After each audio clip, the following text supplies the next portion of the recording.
Alors, on va travailler avec les triangles, les droites remarquables dans un triangle. Donc, tout d'abord, on va tracer un triangle quelconque. Donc, je vais déplacer ici mon repère. Voilà. Donc, option étiquetage, seulement les nouveaux points. Et je vais tracer mon triangle quelconque. Voilà, je le fais assez grand. Donc, je vais relier les différents sommets par des segments. Voilà, et je vais commencer par tracer les médianes.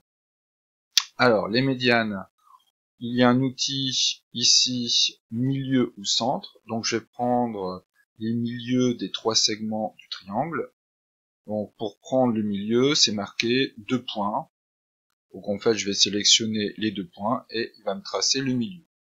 Je vais 1, 2, 1, 2, 1 et 2. Et maintenant, je vais tracer les médianes. Donc là, je vais prendre ici la droite qui passe par un sommet et le milieu. Ici, un sommet et le milieu. Et là, un sommet et le milieu. Donc en fait, les trois médianes se coupent en un seul point. Ce point, donc là, je vais utiliser le bouton intersection. Voilà. Ce point s'appelle G, c'est ce qu'on appelle le centre de gravité du triangle. Donc maintenant, je vais faire la même chose dans un autre triangle, mais en traçant les médiatrices. Alors, les médiatrices, donc fichier, nouveau. Voilà, donc je vais tracer un nouveau triangle. Alors, le point A, le point B, le point C. Donc ici, les différents segments. Voilà.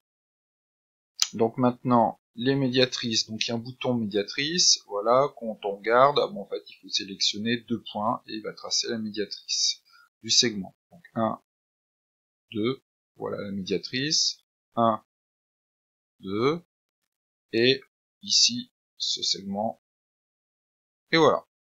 Les trois médiatrices, alors je peux les mettre en couleur, donc je fais un clic droit, propriété, ça sera peut-être plus visible, donc couleur, on va mettre ça en rouge, voilà.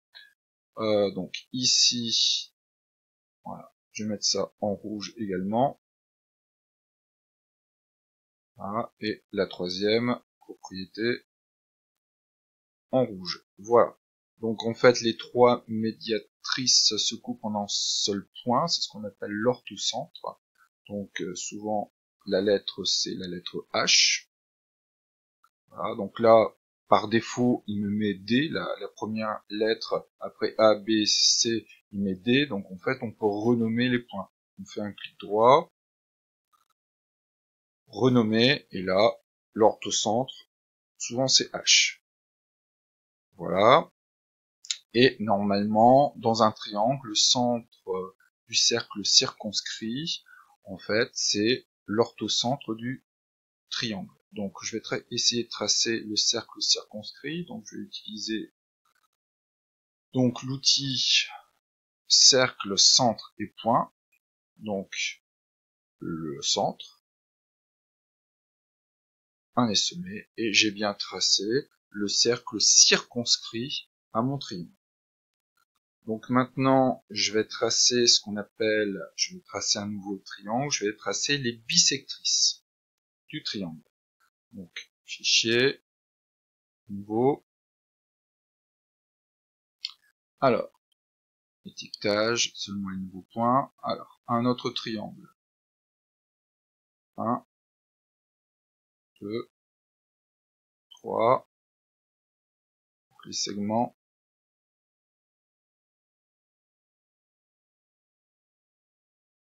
Voilà. Là, ici, la fenêtre propriété, on enlève, on va déplacer. Alors, bisectrice, donc normalement, il y a un bouton bisectrice. Voilà. Alors, 3 points. ou de lignes créées. Alors, en fait, la bisectrice, on va faire 1, 2, 3, et il va tracer la bisectrice, c'est-à-dire la droite qui partage l'angle en deux. Donc, allons-y. 1, 2, 3. Après, ici, 1, 2, 3. Voilà. Et après, l'autre bisectrice, 1, 2 et 3. Donc pareil, on va essayer de mettre ça en couleur, les trois bisectrices, propriété, ah, propriété, c'est en rouge, voilà, et la dernière, propriété, on va mettre ça en rouge. Voilà, ça je ferme.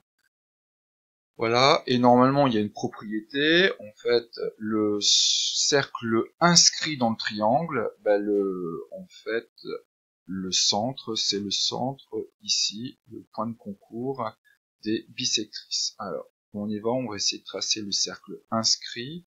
Donc ici, on va essayer, donc d'abord avant de faire ça, on va prendre le point d'intersection des bisectrices, le point d'intersection ici, voilà, et puis on va tracer le centre, alors le cercle, centre et point, on y va, le point de concours des bisectrices, voilà, et tac, voilà. Donc en fait, on a bien le cercle inscrit dans le triangle, et ce cercle-là, l'origine, c'est le point de concours des bisectrices. Alors là, on a justement une figure dynamique, puisque quand je fais bouger le point A, bah finalement, tout bouge, et on a vraiment la géométrie dynamique. Voilà un petit peu ce qu'on peut faire avec les différentes droites dans un triangle.